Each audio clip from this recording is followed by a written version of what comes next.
built the sun out of red clay mixed with fuel oil and chalk. We spread this mixture out into a catenary structure, forming a thin shell covering the ground. We let it dry for a day, and then we lit it on fire. It burned hard. Particles of memory broke free, reducing external time. A reflective double of the world, the SunShip constitutes a second nature, half myth, half mirror, half man, half horse, a place, a passage.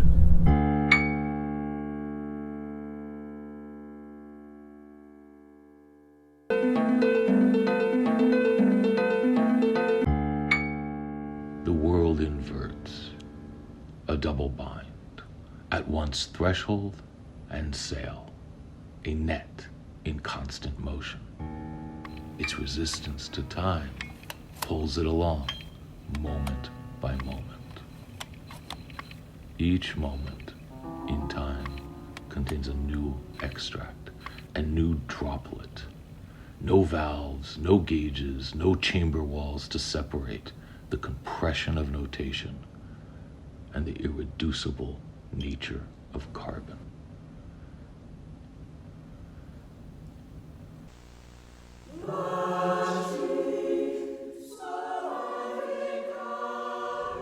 This geography is vertical. It penetrates, filters, and collects particles of time. Night and day become the sun's breath rate in the storm. Atmosphere, like minnows in a waterfall.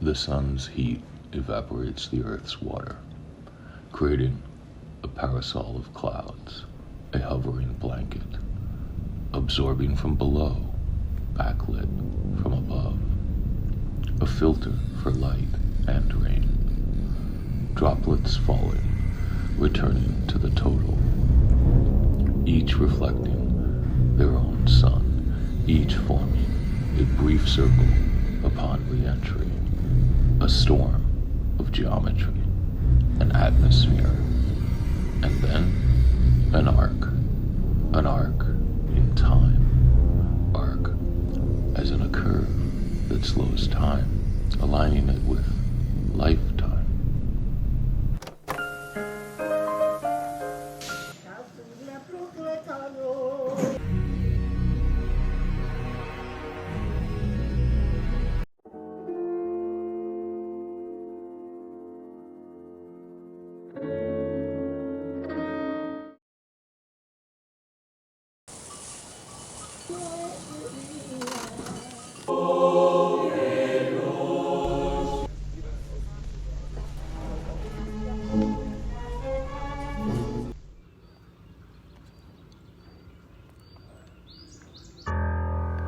بر چرخ سحرگاه یکی ماه عیان شد.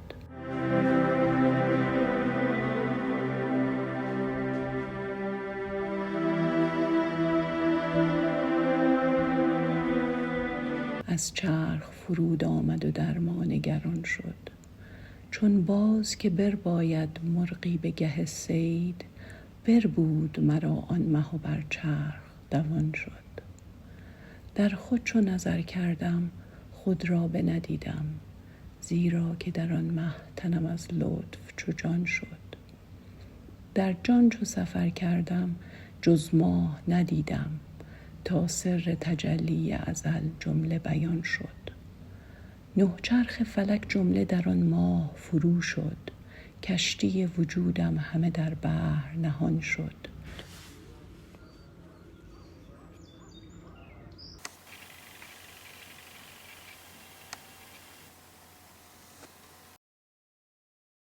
The ark is the last architecture before the flood, and the first architecture after the flood, a hinge between two worlds, two times, a gate, a passage through the flood, which is no longer a destructive event, but a place of and for life. The flood is an unnameable rupture containing the seeds of a new world, a new social poetics, a new social politics. The flood is a language of empathy and difference within our nuanced fragilities and our shared stories.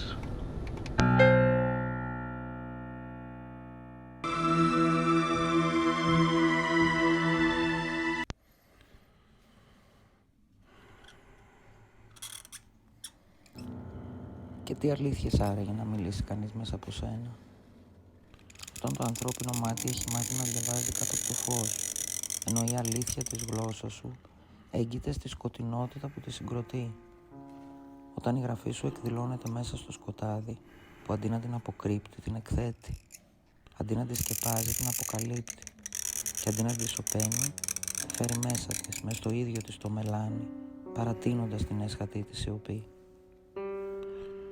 Και πώς κάνει...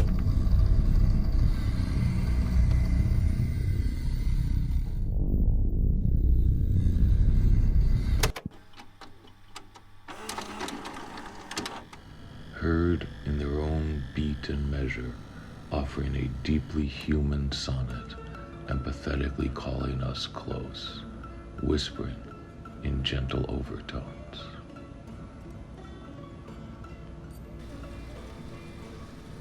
When space breaks down into barbarism, it does not remain external. The porosity of being offers no such shelter. The plane of collective tyranny becomes a line penetrating the individual, manifesting an inner disregard of another's humanity, a sudden night bereft of ethics. Architecture, the ark, must bear our globe as Hamlet did his, must struggle to find a largeness of being that survives the prism of capital, a largeness that embraces life and articulates a material imagination of the social contract.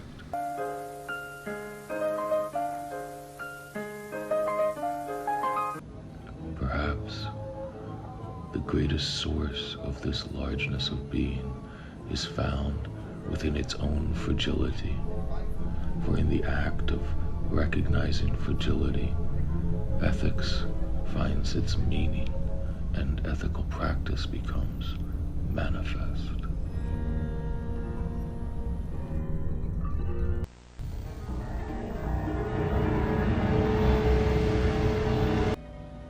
The bedrock cools, extracting liquid vapor, forming a thin layer of water encasing the earth. Light spills pouring across it, offering itself as a burning horizon, an enormous crucible reflecting everything in the community. Through its multiple extracts, the horizontal geography of the great seas finds its ascent, an arc in time, an eclipse, a SunShip rising, prefiguring state changes to come.